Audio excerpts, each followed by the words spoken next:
27 dari Kabupaten Banjarnegara. Pada kesempatan kali ini kami akan mempraktikkan demonstrasi kontekstual modul 2.3 tentang coaching untuk supervisi akademik. Pada kesempatan kali ini saya berperan sebagai pengamat, yaitu Bu Noviatur, kemudian Pak Santo sebagai coach dan Bu Ida Nurfauzi sebagai coach.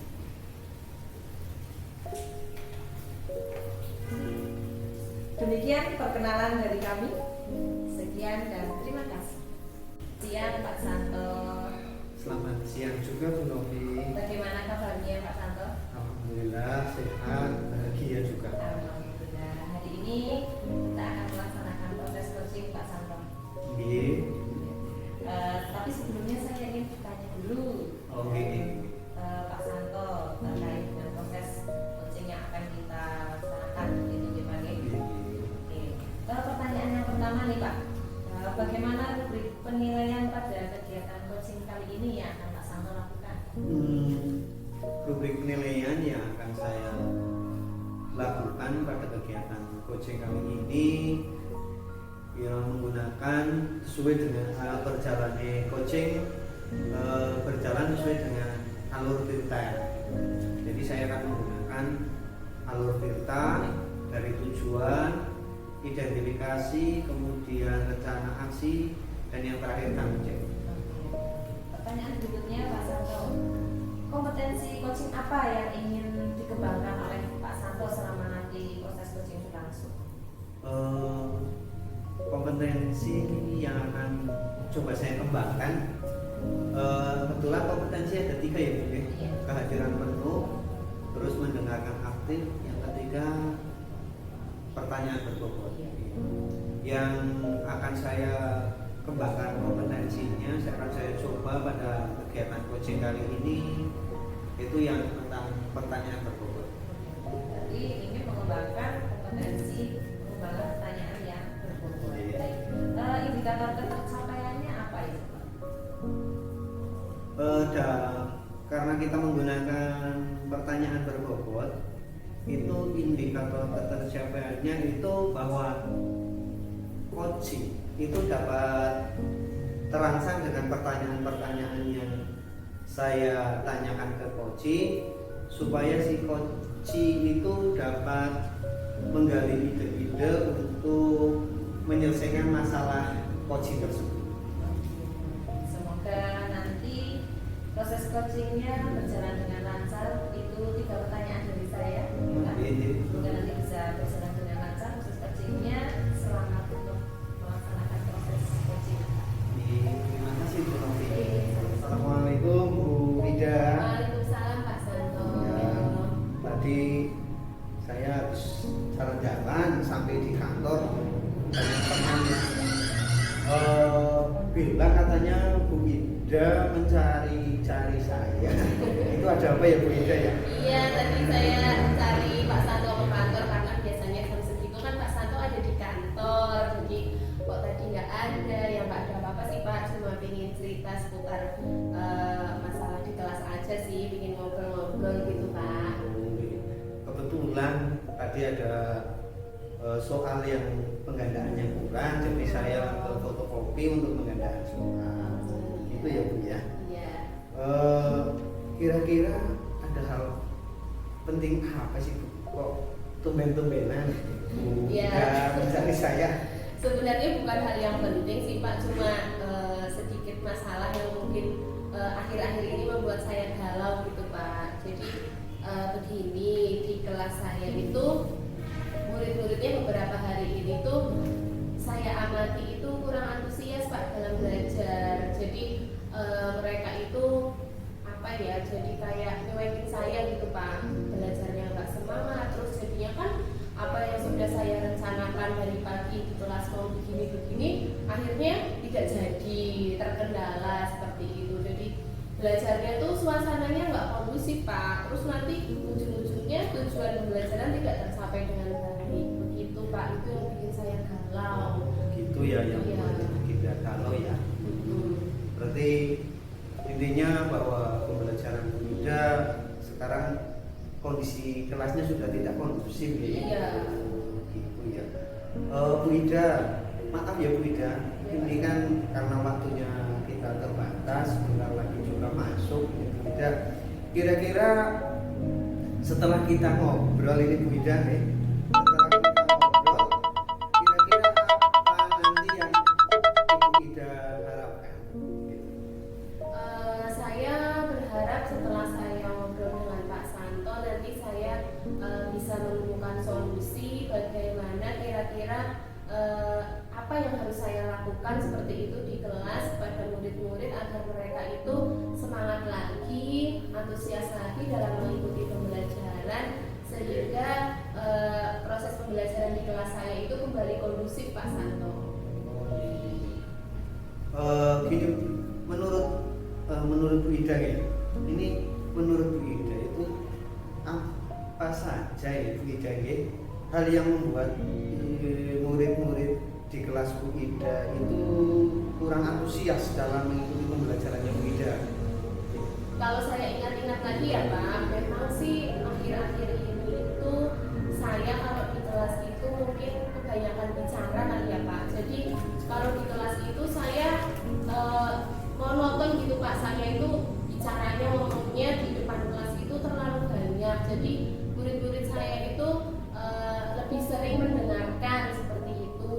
Kemudian saya itu jarang sekali memberikan kesempatan murid untuk mengutarakan pendapatnya. Jadi murid itu saya atur semau saya gitu loh Pak, begini kayak gitu. Jadi mungkin itu bosen kali ya kok dengerin Bu Ida ngomong terus seperti itu. Terus yang ketiga itu saya rasa kalau saya pikir saya itu kalau di kelas menggunakan sumber belajarnya itu lebih banyak buku Pak, buku paket yang ada di kelas itu loh Pak. Jadi kan mungkin mereka bosan ya Pak, saya suruh baca buku itu lagi kayak gitu ya Pak.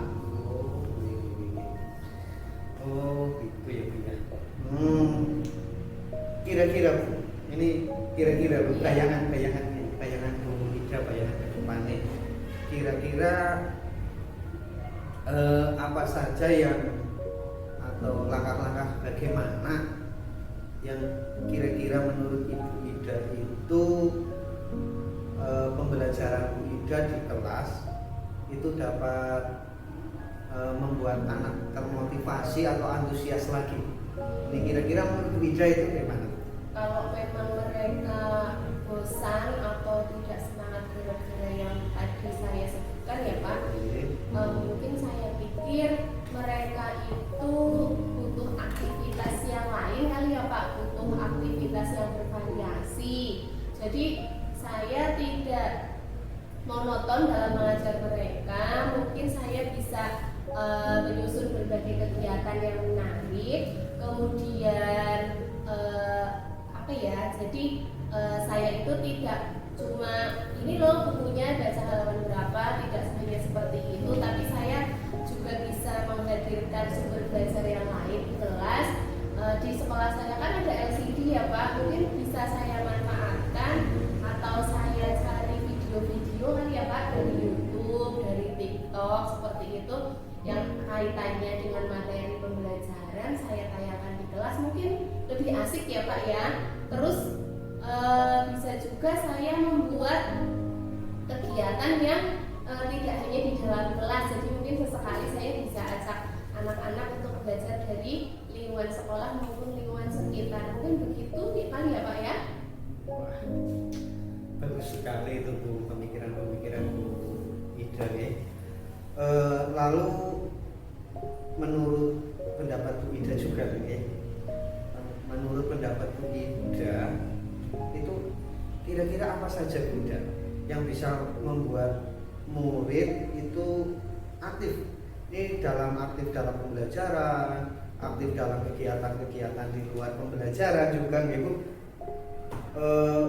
Kira-kira apa yang akan juga dikembangkan sama Bu Ida?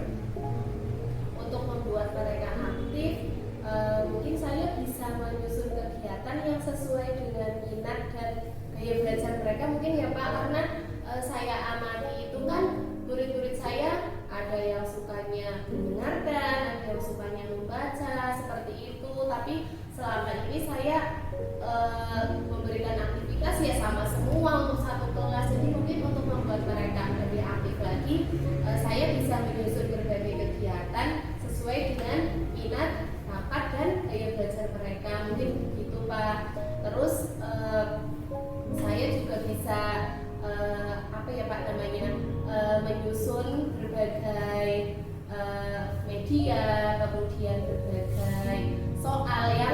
tidak sama terus. Kalau selama ini kan sama terus, mungkin saya bisa lebih bervariasi.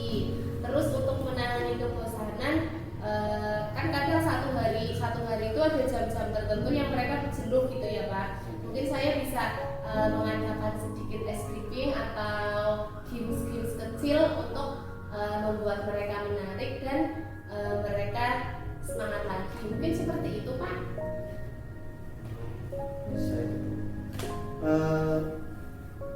Mengulas tadi saya sedikit mendengar yang diucapkan Bu Ida tentang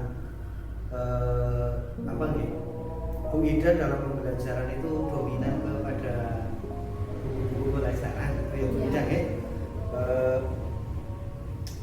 Menurut Bu Ida ini kedepannya adakah kira-kira sumber-sumber belajar selain buku-buku pembelajaran yang akan digunakan oleh Bu Ida?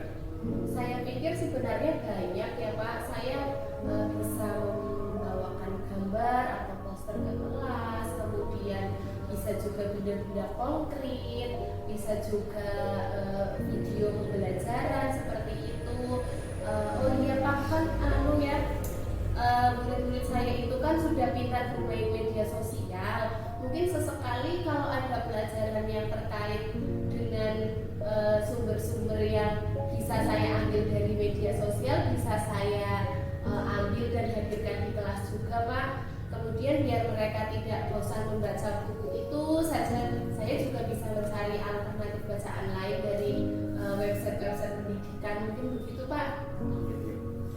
Betul sekali apa yang direncanakan Bu Ida ya Bu Ida.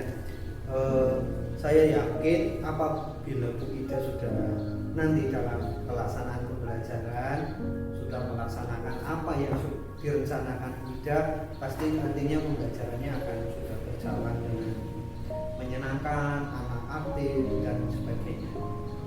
Mudah-mudahan ya Pak ya. Jadi sekarang apa rencana Bu Ida?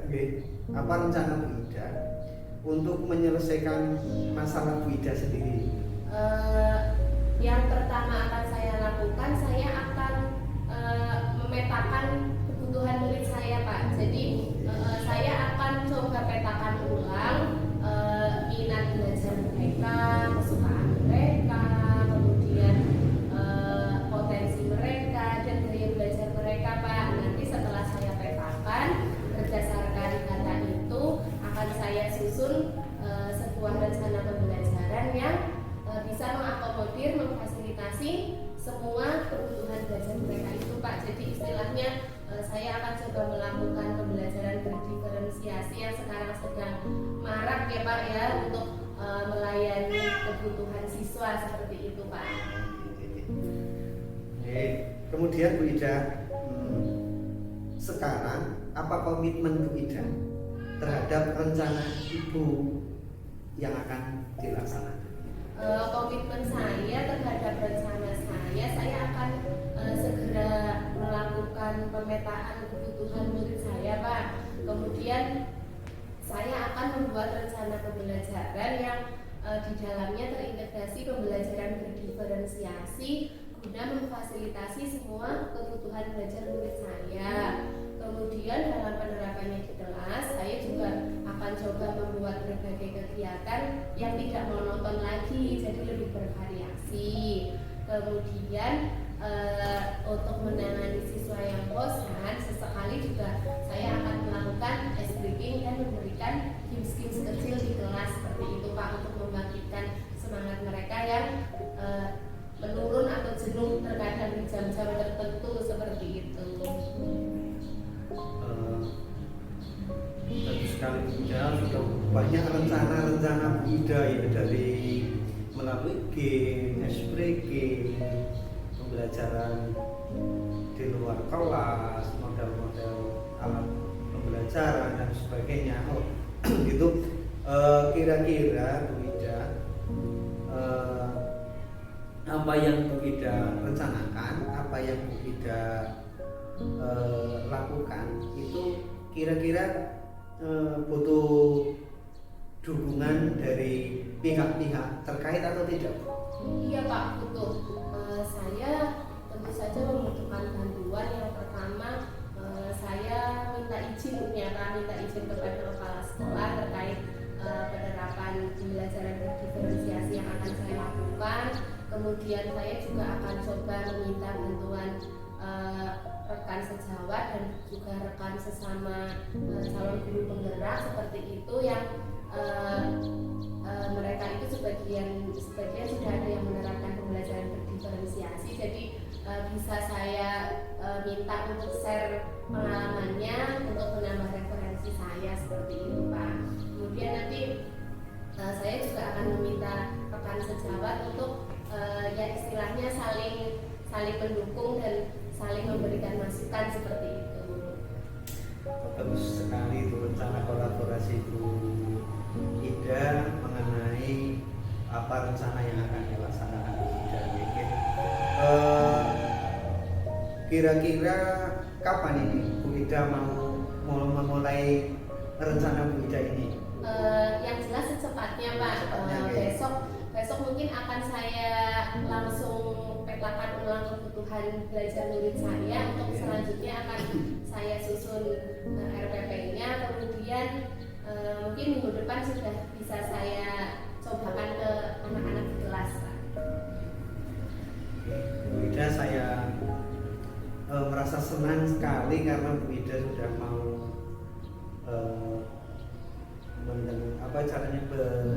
mengutarakan keluh kesahnya Bu Ida terhadap bersama saya ya Bu Ida. Mungkin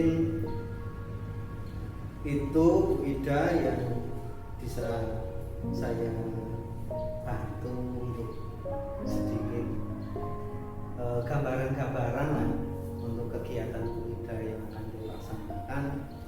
Mungkin hanya itu yang dapat saya bantu Bu Ida, kurang lebihnya mohon maaf Bu Ida.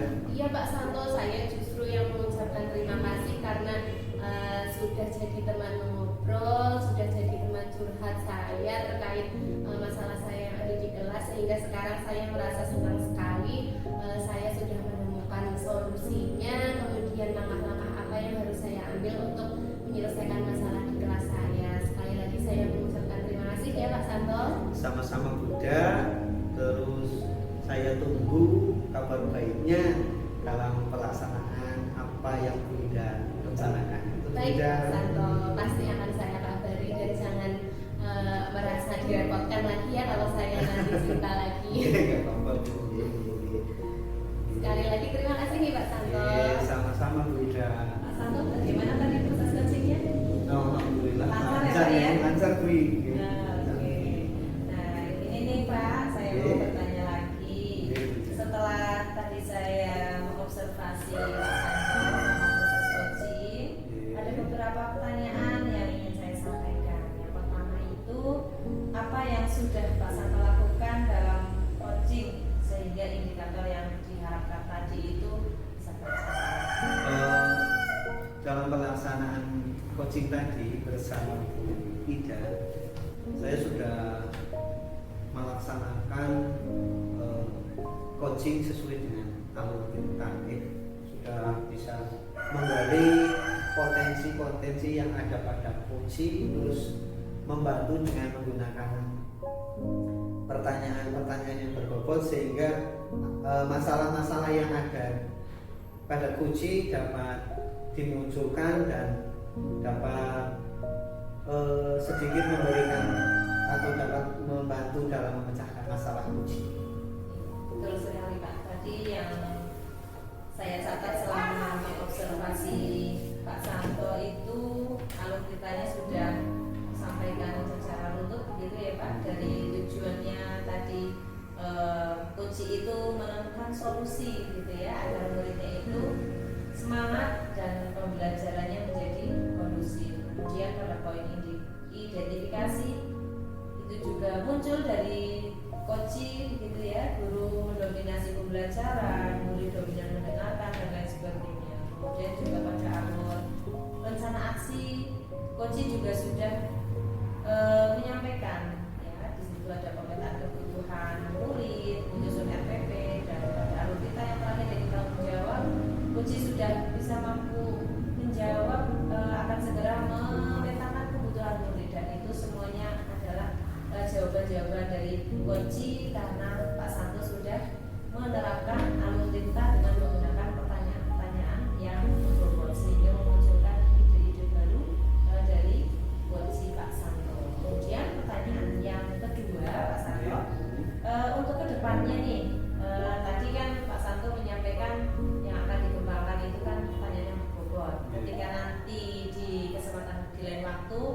ada proses coaching lagi Pak Santo. Pak Santo ingin mengembangkan kompetensi mana lagi?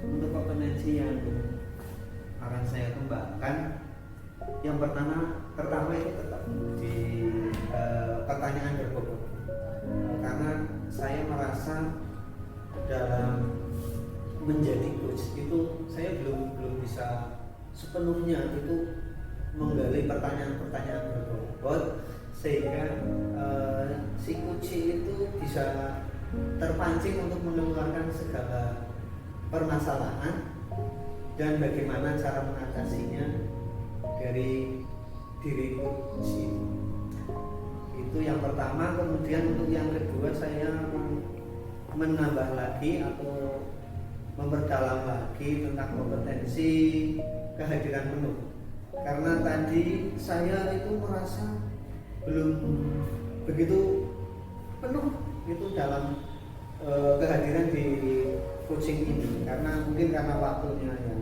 terbatas. Terus tadi saya kepikiran anak belum dijemput gitu kan, jadi kan masih bayang-bayang terus. Mungkin kedepannya kalau sudah melaksanakan coaching, berarti saya akan kembangkan bahwa saya benar-benar kehadiran penuh di proses coachingnya itu. Mungkin begitu. Ya. Semoga kompetensi yang ingin dikembangkan oleh Pak Santo bisa dipraktikkan di lain kesempatan pada proses coaching berikutnya Pak Santo. Semoga Bu. Begitu Pak Santo, proses observasinya sudah berjalan lancar.